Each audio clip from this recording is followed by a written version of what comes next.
Now, Professor at the University of Ghana School of Law, Kwame Jan, has taken a swipe at Parliament Appointment Committee, accusing it of treating ministerial vetting as a mere formality.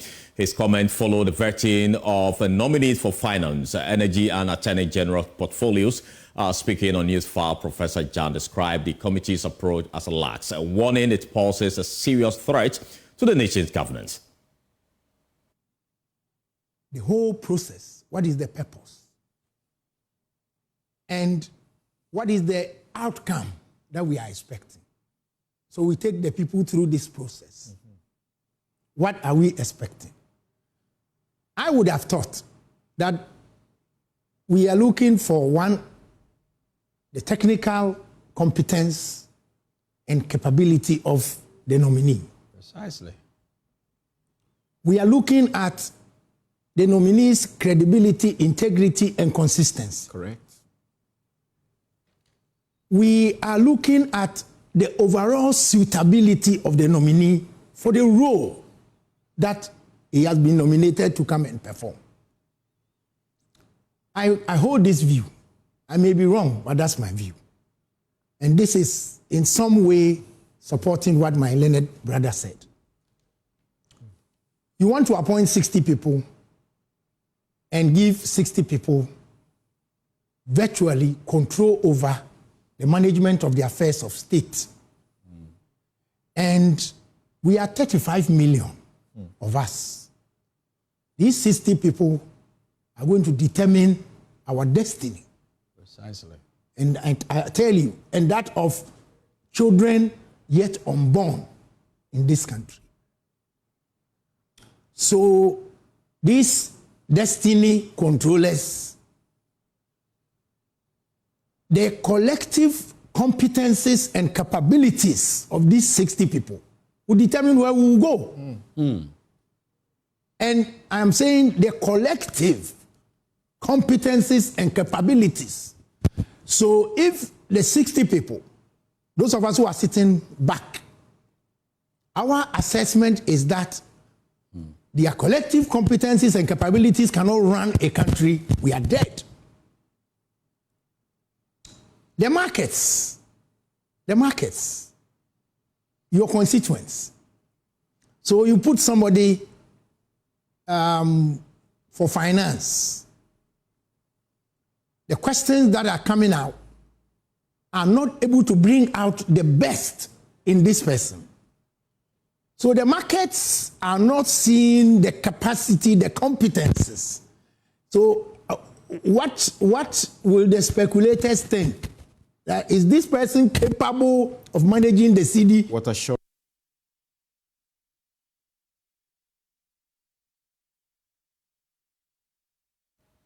Now, Center for Democratic Development, CDD Ghana, Programs Manager Vera Ado says Parliament must amend its standing orders to allow nominees to be vetted by the various select committees. For the US system, maybe we have to also look at the hybrid version of us. Is it efficient? We have been doing this for some time now. So I think it's important for us to have a second look at the way our vetting is conducted. We have to be more efficient. For me, even with the questions, I think that allowing one question, maybe we can look at time allocated to one nominee and how much time a member is expected to spend with the nominee, for instance. So not just the question, because you realize that some people will not even ask any question, especially from the ruling, from the majority, yes. And then others will ask more questions, and then we keep spending so much time with one nominee. I don't think it has been very efficient. So maybe the sectorial vetting will be helpful, the committees, so that we can have experts who are knowledgeable in the area. Parliament has different kind of people in Parliament with different expertise. Based on that, they are actually put on the committees, either one select or standing committee. And so maybe we can look at that approach as well. A parallel vetting also, so that we don't have the same committee sitting for hours. We have new nominations coming up. How are we able to get this done? So if we can have even a parallel vetting going on concurrently, where we have people with different expertise having to interview, Otherwise, if you look at even the type of questions, again, that's another concern of mine, is that the type of question, it was more like something to trap the nominee kind of. When we do that, when there's so much of that, in fact, that it's good for public accountability and political accountability of candidates and political officers. But when we do too much of that, we don't get to hear solutions from the nominees. We don't get to hear how the House. Well, a good number of those who were doing the questioning, lawyers, and they saw themselves doing the job that they do in court, cross-examination. What's bad about it? Trap them. If they commit themselves, if they lie, that's a way to detect people who are lying, people who are not trustworthy and won't tell the truth. Something, and again, Parliament has also become a bit more legalistic. It's as if you are in court, you are before a judge. It's really not helping. Now, former member of Parliament for Ibuakwa South constituency, Atacha, preferred a solution to the seeming tension between the chairman of the committee, Bernard Ahiafo, and ranking member, Alexander Afenyomakin. Honorable Doa Jawo was there. Even there, that was a young, member of Parliament, and you could really go the full hog. And you clash with people who they believe they are very powerful. They permitted that the discourse should go on. And if the man is strong in himself, you don't interject as a chairman. The one that is being questioned has a good sense of why he's seated. So I am very much concerned that the chairman of the committee, in most respects, was very high-handed, as if he's been programmed to resist questions coming from the opposition. And that is not how you do the business. The business is that you, as a chairman, you moderate. You give respect to also the ranking, who is a leader of the opposition and what he's trying to do. I never saw, that, what Honorable Afenyomakin was trying to achieve or do was a kind of, it's so mala fides. The mala fides is so clear that, he wants to embarrass the nominees. The questions were not scandalous. You see, a chairman will checkmate a question when you can see a raw, scandalous, questioning. You're trying to embarrass the nominee. But when somebody is asking a question, you might think it's pedestrian. Leave him. The man who has the brain power and has the blessing of President Mahama to go and occupy a very significant office, like the office of the Attorney General. Don't you think he has sufficient common sense to sort of deflate what Honorable Afenyomakin, is trying to put across? Let's now take you to the OT region because calm has been restored with the deployment of some police officers in that part of the country, including some 100 military personnel in the Nkwanta South municipality of the region, following the resurgence of communal clashes that has unsettled the area over decades. And the recent clashes, which erupted due to long-standing disputes, prompted urgent action to ensure the safety and security of residents. So far, 5 people have been confirmed dead, with 5 also sustaining injuries in Nkwanta St. Joseph Catholic Hospital, including children. We understand the police and the military forces have been actively patrolling the streets, resulting in reduced tension and increased cooperation from residents. Let's speak to Adom FM's correspondent in Nkwanta, Benjamin Owusu, who is on the ground for us. Thank you so much for joining us. What is the current situation in the Nkwanta township as we speak?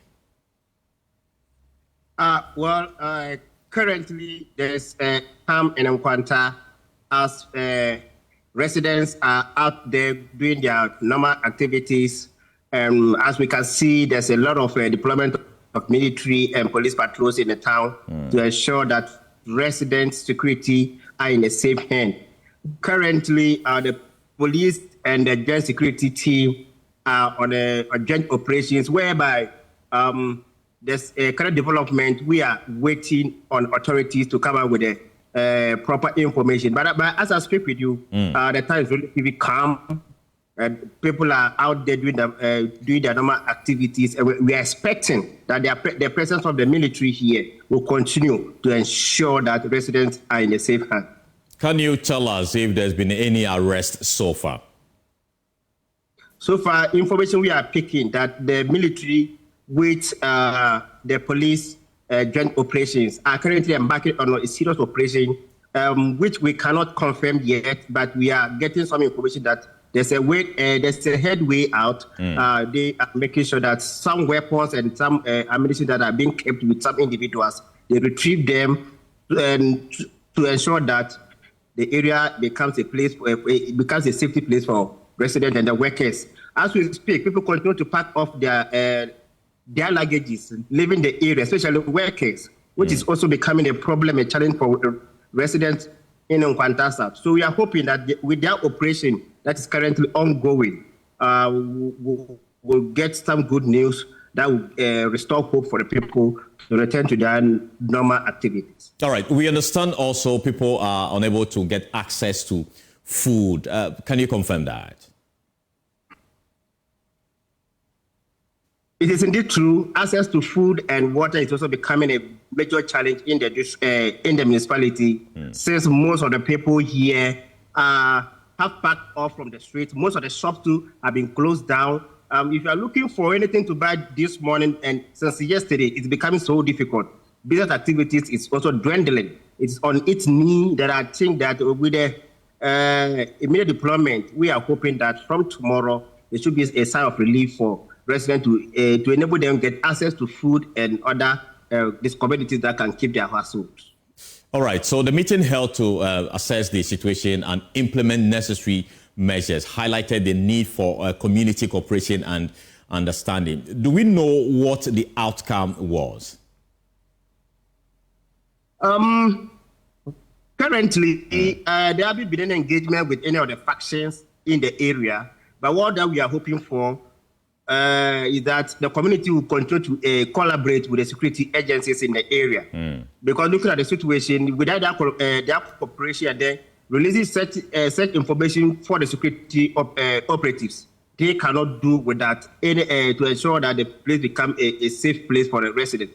So they continue to engage residents, ask them to volunteer information that they think it will help to resolve the impasses that is ongoing in Nkwanta. So we are hoping the residents will continue coping with the security and then other agencies to ensure that peace in Nkwanta South. Do we know the state of the other 5 who have also been injured in this clash? Most of them are resorting to local treatment. You know, after sustaining the gun bullet and other injuries, most of them acknowledge that there's some bullet that has to remain in their body. So, so currently, some of them are resorting to traditional treatment to enable them to remove the bullet from the system, from their body, so that they can continue with any other medical treatment. So, most of the people that have been injured, most of them too have been discharged with their minor injuries. But the 5 that have been admitted as currently still on admission, whilst they are resorting to traditional treatment to ensure that the bullets that they've received are being removed from their system to enable them to deal with other medical treatment. Thank you so much, Benjamin, for speaking to us on this issue. Meanwhile, Nkwanta South MP Geoffrey Kinney has urged a resident to remain calm after an emergency Municipal Security Committee MUSEC meeting was convened to address recent disturbances in the area. Since 3-4 days ago, the people of Nkwanta South have never rested. Following a clash between some tribal groups in Nkwanta South. There have been a series of gunshots, there have been attacks, houses have been burnt, people have been killed, and in fact, it has not been an easy task for the people of Nkwanta South. It has been happening, but then what is happening between 3-4 days ago is different. And we need that government comes to our aid, otherwise we don't know what will happen. As it stands now, I can say majority of our people are migrating to other places. You find them being carried away by motorcades, vehicles, motorbikes, and whatever. They are all leaving town, simply because there is no peace. So we are begging on the government to come and assist us. We just closing from the second meeting. We've taken series of decisions that we cannot disclose on air. I don't think it's good for public consumption. But then, I want to believe that certain measures have been put in place at least to mitigate this in Nkwanta. The floor of Parliament about a year ago, the then Interior Minister, Abusderi, he promised that he was going to institute a committee to come and investigate into the issue. As it stands now, nothing has been heard, nothing has been done. Then, as it stands now, a new government has come, praying that we will take up this issue seriously for us to employ the peace we used to employ. It's about buying and selling of goods and services. As it stands now, people who will buy and sell are all leaving town. So it means that businesses have been clamped down until the situation is brought to a halt. I don't think that people can be attracted to come back to their various places of abode. As it stands now, we are working hand in hand with the security agencies to ensure that peace prevails, to ensure that our people get attracted, return to Nkwanta for us to continue with our normal businesses. Banks are not in session, banks are not working, all government institutions are closed down because their lives are also important and very important. So we pray with all stakeholders to come on board, talk to our people, make sure that we ensure that there is peace and stability in Nkwanta, particularly in Nkwanta Township.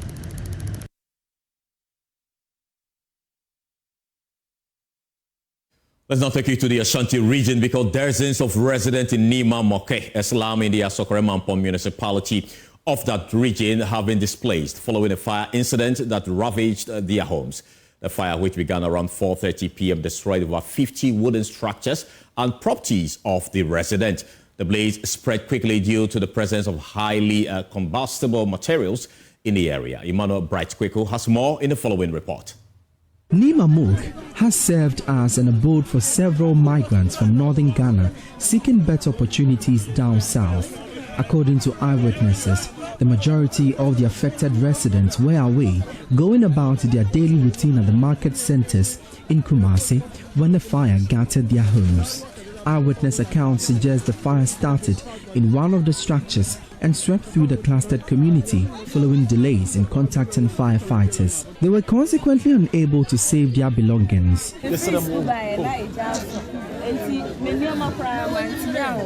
I had returned from school when the fire started. I couldn't salvage anything. They told us to douse the fire.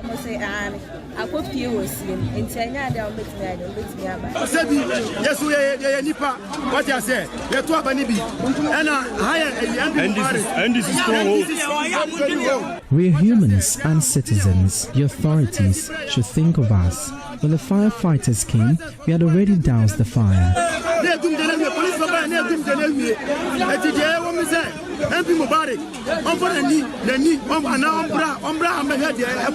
Families, including children, are now left homeless, unsure of where to seek shelter.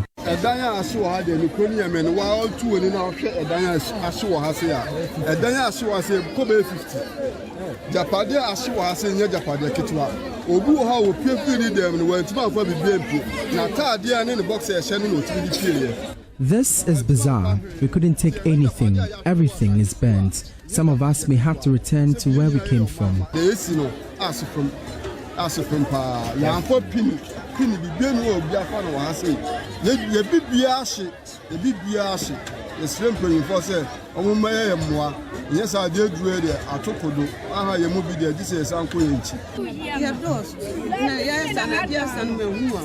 There was a sick woman who was nearly trapped in the fire.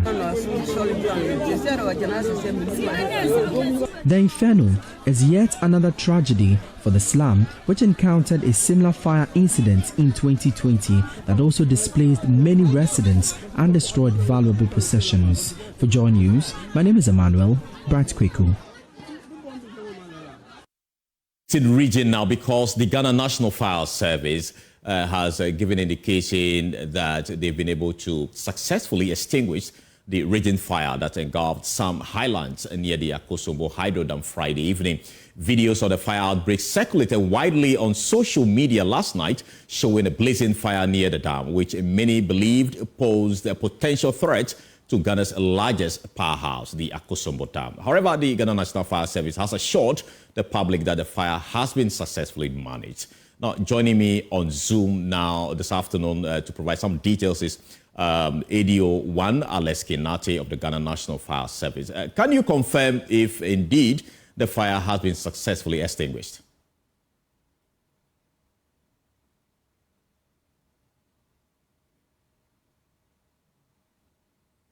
Kindly unmute so we can hear what you're saying, sir. Okay, can you hear me now, please? Yeah, I can hear you loud and clear. Okay, so I can confirm that at 1 a.m. we had successfully extinguished the fire, and in the process not recording any casualty or damage to lives and properties. And even with that, we are still not leaving the situation like that. Our regional commander himself, ACFO Efum, is at the scene. We've brought 2 fire tenders from 2 different fire stations, namely Kong and Akosombo, are all on standby, protecting the residential area and then the dam from any reignition. So as it stands now, there's no fire, but we are still on standby monitoring the situation. How did you get access to the highlands? Because yesterday you told us it was difficult for you to get close to the place. Well, despite our challenges, logistics-wise, here in Ghana, we as the Ghana National Fire Service are determined to face any challenge we encounter.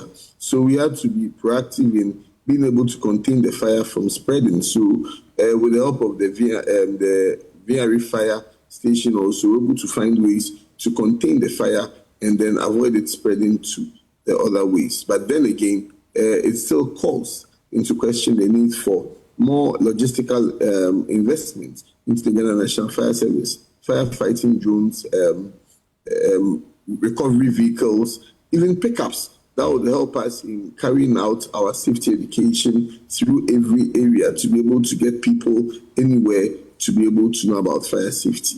Do we know the cause of this fire? For now, no. It's a bushfire, and with bushfires, the causes ranges from hunting, maybe setting fire to hunt, or even setting the forest ablaze to be able to clear the land, to even the disposal of cigarettes. But in case one of the farmers is a smoker and decides to probably dampen the cigarette butt, it could fall on anything starting a fire, looking at the current situation of weather that we are facing. So we are looking at all these possibilities as a cause of the fire over there. Now, looking at the Akosombo Dam, which is a critical national installation, what specific measures are you taking in collaboration with the VRA to ensure that such fires do not happen even near the dam going forward? Okay, so what we've done as a service, as proactive as we are, is to train a lot of fire volunteers in the hilly areas or in the forest areas, because based on our assessments, we realized that if there might be any risk of fire affecting Akosombo Dam, it might be as a result of bushfires, as we had seen yesterday. And so, as proactive as we've actually trained a lot of fire volunteers within that community to be able to help us deal with fires in forest areas like that.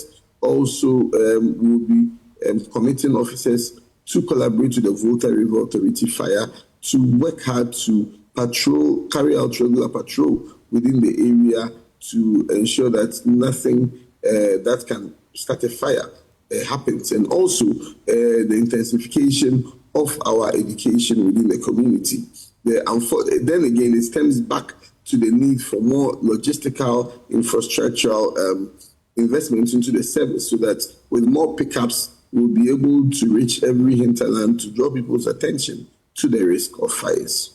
So yesterday's incidents, for instance, raised the concern of air power in fighting fires in the country like we've seen in the U.S. What would you want to say in that regard in terms of logistics? So yes, it's very much needed, because in places like that where accessibility is curtailed as a result of where the location is, a helicopter or firefighting drones will not be far-fetched to ask to be able to help us get to be able to fight fires. Over the years, as a service, we've been working hard with the little resources that we have. I'm sure maybe because of that, stakeholders feel we are very comfortable with the situation, but we are not. Things are changing. Things are changing all around us, and it's important that as a service, we also get equipment or appliances or logistics that will help us match the advancements in technology that we are seeing. So we hope that we'll be getting more turntable ladders, we'll be getting some firefighting drones, and then some helicopters so that it will help even with our surveillance of areas like that. Right. Thank you. Thank you so much for speaking to us on this issue. But moving forward, the coalition of Vter Youth Against the Sales of Government Lands has appealed to President John Dramani Mahama not to heed to calls to disband the ORA committee. According to them, ORA will be effective in effectively retrieving state assets, especially lands bought at chicken change by former government appointees and NPP executives across the country. My colleague Fred Kwame Asare has more in the following report. The coalition of Vter Youth Against the Sales of Government Lands alleged that some government lands in the Kaburi enclave of Ho have been sold to people connected to the Akufo-Addo-led government.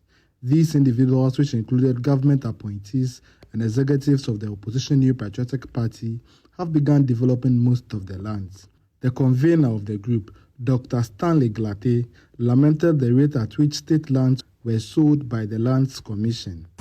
They've sold the land to the extent that individuals are even sharing boundary with the residency. The official residency of the regional minister is now sharing boundaries with private developers. They've sold the land as if they are sharing Kelewele, and there is nothing left to talk about. Today, if the government wants to put up a structure, I tell you, there will be no land for us to put up any of these structures. He appealed to the government to extend the activities of Operation Recover All Loot to the Vter region to ensure all state assets sold under dubious means are retrieved. We are also calling on the oral team to make it part of their responsibilities to ensure that the Lands Commission officials who are the brain behind some of these things in connivance with their political element should also not be left off the hook. We are here. We are determined to support the oral team. We are only creating the awareness that they come down to, or when they come, all necessary support they need, we will give them to ensure that the lands that belong to the state, the lands that belongs to all of us, the land that belongs to home municipality and the government at large is protected, if not for today's use, for future use. He also asked for an extensive investigation into the development of state land at Godekwe, a suburb of Ho. The school knows nothing about this project occurring on their land, but it is an arrangement between the principal of the school and that private developer who is politically exposed to build this 10-unit, sell, get the money, and of course, they will share their booty.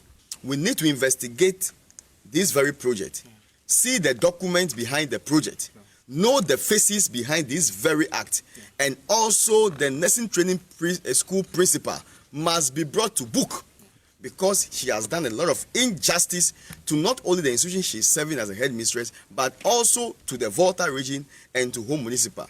Fred Kwame Asare, Joy News. Ho. Now let's speak to a member of the oral committee, Martin Pebo. Grateful for your time, sir.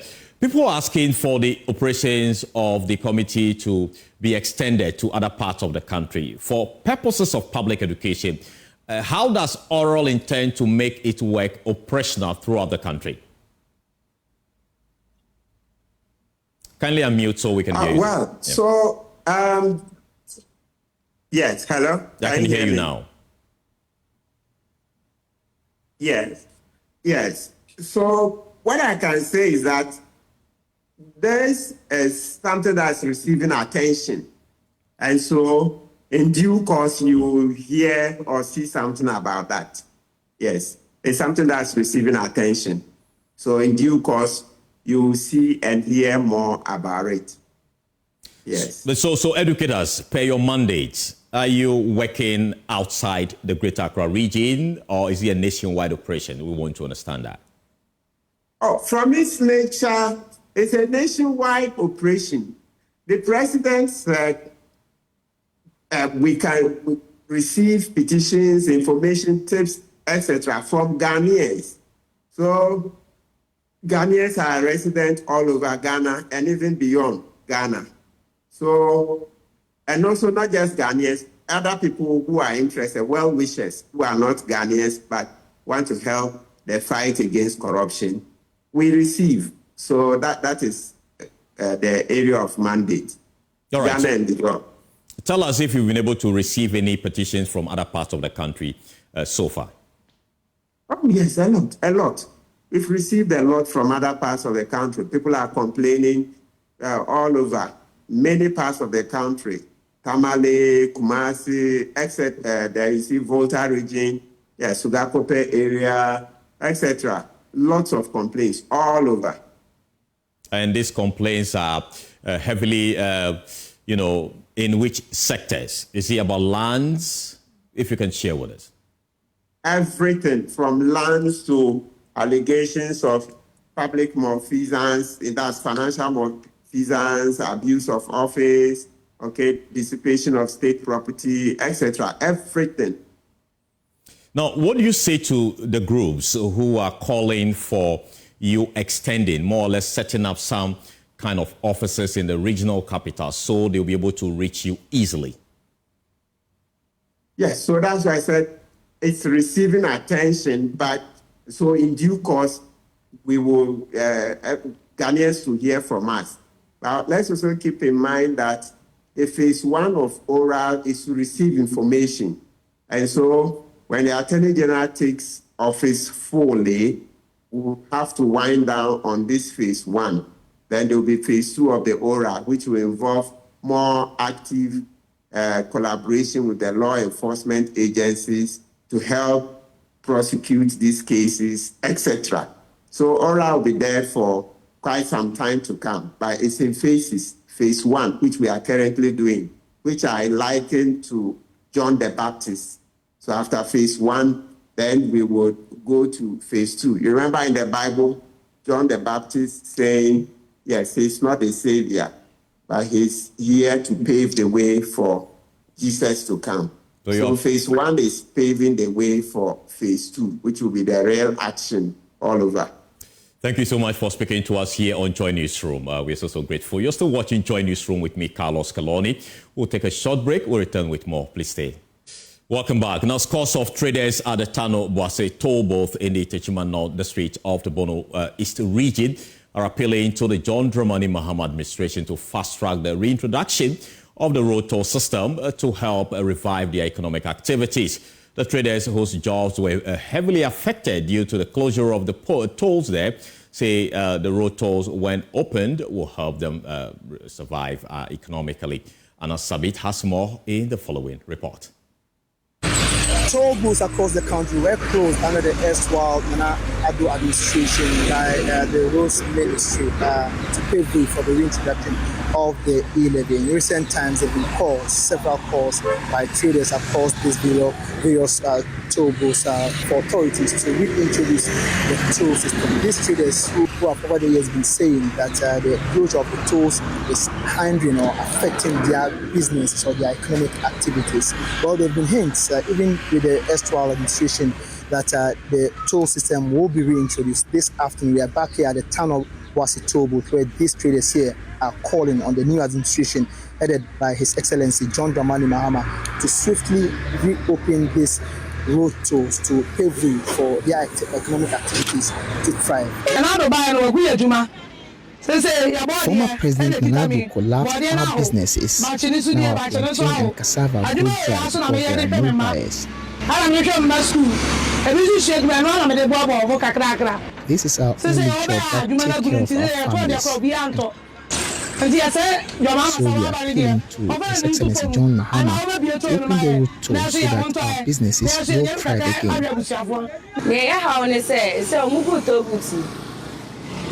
Our major challenge is that we don't have buyers now due to the closure of the tolls, so we are appealing for it to be opened.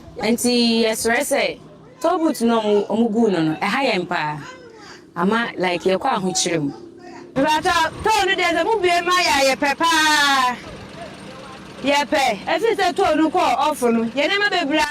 will be happy if they open the toll booths for us.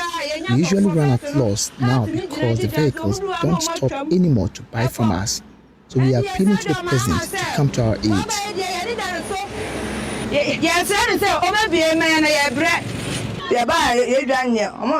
Since morning, I made a sale of only 20 Ghana cedis because there are no buyers. So we beg the President to come to our aid. Contrary to claims that the toll system compounds the economic woes of drivers, some of these drivers we came across say the amount charged is for the betterment of the roads and its maintenance. Osman Mohammed is one of them. No driver is affected by the small amounts we pay at the toll booths. Even at the stations, we pay 2 Ghana cedis for tickets, and so when we pay, these monies are used for our own benefits in this growth. This route has been a major route. Vehicles, particularly those from neighboring French countries, Burkina Faso, Niger, and Mali, usually used to convey, food items and other, stuff to their country. Unfortunately, the closure of the road tolls means these, foreign vehicles that fly this road pay nothing in terms of taxes to the state, even though they are using our roads. These traders believe that when these toll booths are opened, Ghana as a state will make money from this, francophone vehicles that plow our roads daily, and that can also be used for the maintenance of these roads when they go back. Cars now free outside, French cars now mobile. The francophone vehicles do not pay road tolls when they get here, and I believe if they pay, the amount can be used for the maintenance of the roads. We pay a lot when we visit their countries, but they do the opposite when they are here. So we beg the government to work on that.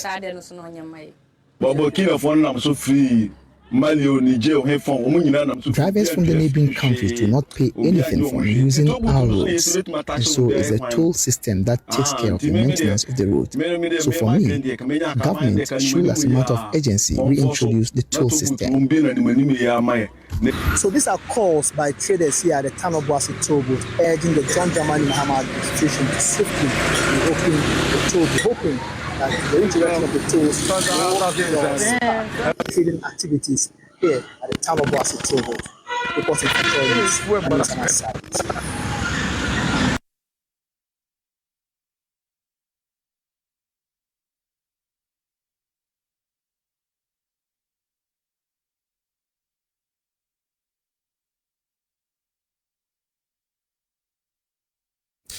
Well, there's fresh appointments of CEOs made by the president, and there's an update on that. I want to put that on the screen now for you to look at. You have a number of CEOs there.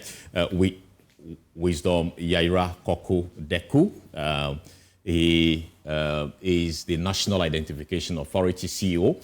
Godwin Eduji Tameklo, National Petroleum Authority. Honorable Edward Bauer, Ghana National Petroleum Corporation. Professor Nana Amakluche is the Environmental Protection Agency head.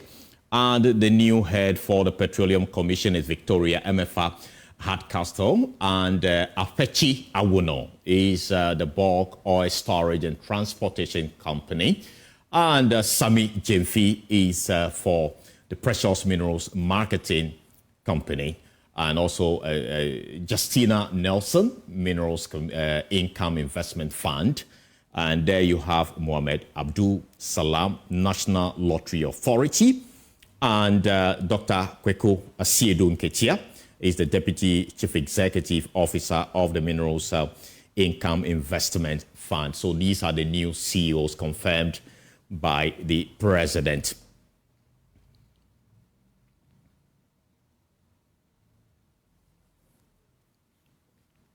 Now away from that, following the unfortunate incident in which journalist Kofi Adams sustained an eye injury, his wife, Nana Abena Etraba, who is also the Queen Mother of Gomoa Amanfo, has refuted claims that the injury was caused by gunpowder. She clarified that the injury resulted from a gunshot fired directly into his face during a traditional event in Doma in the Bono region. Nana Etraba also confirmed that Kofi Adams is in stable condition after the incident. Ne programmer ole bado no. What the afọ no do there ono nyene nkasa na ombra program ni bi. No kasa ma onye ne kasa en me nko details bebre because details ni de obeba at the right time. No onye ne kasa ma mesumpo me nyene kasa. Oye nana suma ma hin. He was the mediator ma nana doma hin programmer okodo. Okoi Thursday na oye juma ma angel group of companies inti no na ohia won so no nti no chede odo obo hamane onye wakasa ma wode nyama sisi eni ofi TV crew so ka ho dem abiri ni mu na magraheb so oba Ghana fu nyina la wenyi me de oba Ghana ifie ha na owo nti no wa around meku so wa afa ne de ni nua kakraba nti onye no so kasai ema wo nyina otimi apma wokoi obakon na BBI okay nti Thursday anajo afi mu de not na ayede ti no then tempala instantly no me ignore them me focus wo Vter ticket na me to ticket instantly na oye Jordan Monday ye de ko yankopon ye adom ye ko koduli so a doctor fo oye hu edwuma doctor fo oye mo de woye mo de wo kan mo de woye de bibi o de wo de ni wura oye ni nyinala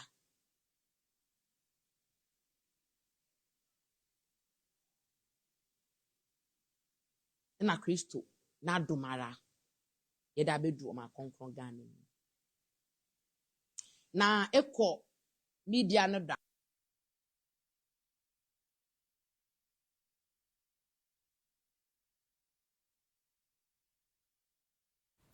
We wish him speedy recovery. Now, residents of Nkwanta Adogono in the Greater Accra region are appealing to the police to intensify security in their neighborhood following a troubling surge in armed robberies. Many say they have lost count of the incident, but the constant threat of being attacked or losing their valuables has left them living in fear. JoyNewsRoom's Collins Frimpong visited the community and now report.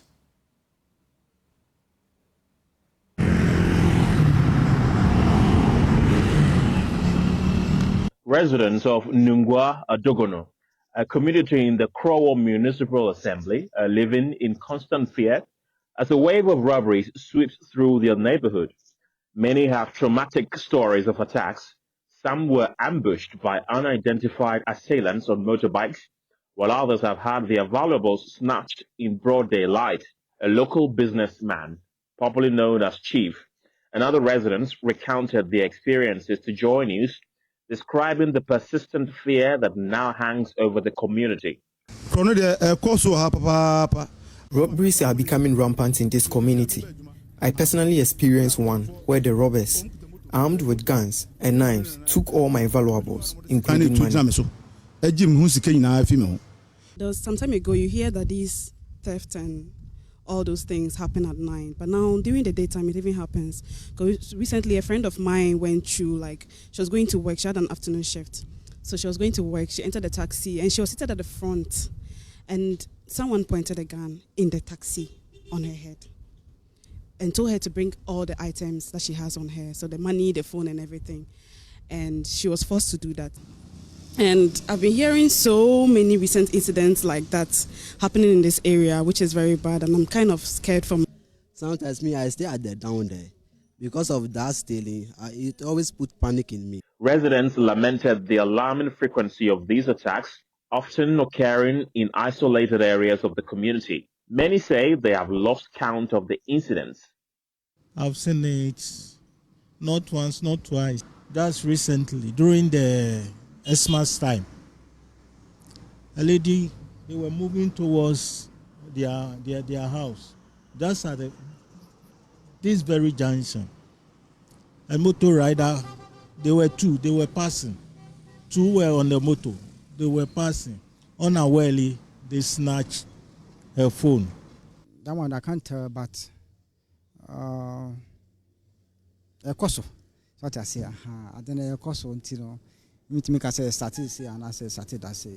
The community is urgently calling on the police to intensify security measures and help restore peace and safety to their lives. Employ the police and other agencies, security agencies, to patrol at least once in a while, during the daytime and at night, just to make sure that there's extra security around here, and then the theft and all that reduces, because it's getting worse in this area, which is very bad for us. I will urge the police service to increase their presence in this community, as the situation has become very challenging for us. Collins Frimpon's report for Joy News. Attention to business, where the Ghana National Chamber of Commerce and Industries is raising concerns about the investment climate of the country following the violent attack on Electrochem Ghana Limited at that facility. According to the chamber, this is an unacceptable act of violence threatening the safety of employees and the stability of Ghana's business environment. President of the Ghana National Chamber of Commerce and Industry, Stephen Mizan Abbas, urged the government and law enforcement agencies to take immediate and decisive actions to apprehend those responsible for the attack and bring them to justice. He spoke to Joy Business during the familiarization tour of the facility after the incident. On January 9, 2025, armed individuals allegedly attacked the Electrochem Ghana Limited's Adan facility, causing significant damage, theft of products, and injuries to staff. Although the cause of damages is yet to be fully established, preliminary estimates place it in the hundreds of thousands. To this end, leadership of the Ghana National Chamber of Commerce and Industry paid a visit to the facility following the incident to get first-hand information about the situation. Speaking to Joy Business after the inspection, President of the Ghana National Chamber of Commerce and Industry, Stephen Mizan Abbas, condemned the attack and called for measures to protect businesses across the country, ensuring that Ghana's private sector could continue to thrive in a safe and secure environment. And we are requesting that the government we have already asked that they make the business community very friendly, give a friendly business environment for people to invest. So we are only calling on the government to ensure that businesses are well protected, investment is well protected, so that the dream of the country, and especially the president who has been sworn in, can be achieved. This is not so much to ask of us, of ourselves. So when I came, I've really asked the management, what has the government done in terms of providing security? And like the general manager said, whatever is happening, they are bearing the cost.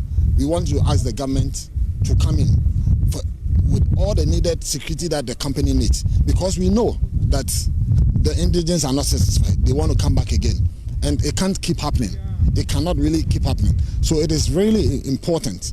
It's really important that not just Electrochem, that the business environment is well protected as we want to make our nation great. CEO of Magdan Group, Kweku Amprofi, expressed worry the development will send a negative signal to potential investors wanting to do business in Ghana. This has actually gone viral. It's all over the globe. I have friends all over the globe calling, asking, texting, wondering what's happening. I think it gives Ghana a black eye. If you're an investor and you're seeking to invest in Ghana, it creates the question, is this a lawful place? Can I actually put my investment there and have peaceful returns? Sadly, we're also engaging some foreign investors to come in as partners. We keep getting a lot of requests from several investors who want to partner with us, because it's not just the salt that we are producing. We are definitely producing salt, but what we really want to do, our long-term plan, is to go into value add. So we're looking at building a refinery, which we've started building. We're looking at caustic soda. We're looking at building a university here in Adan. We're looking at building an industrial park right here in Adan that would employ that will hold about 200 companies that use salt as a raw material for certain derivatives. Now, in international news, Nigeria has officially become the 9th partner country of the BRICS, marking a significant step in the alliance's expansion. Brazil, currently holding the rotating presidency of the bloc, announced the development on Friday, describing Nigeria as a country fit due to its shared interests with other BRICS members.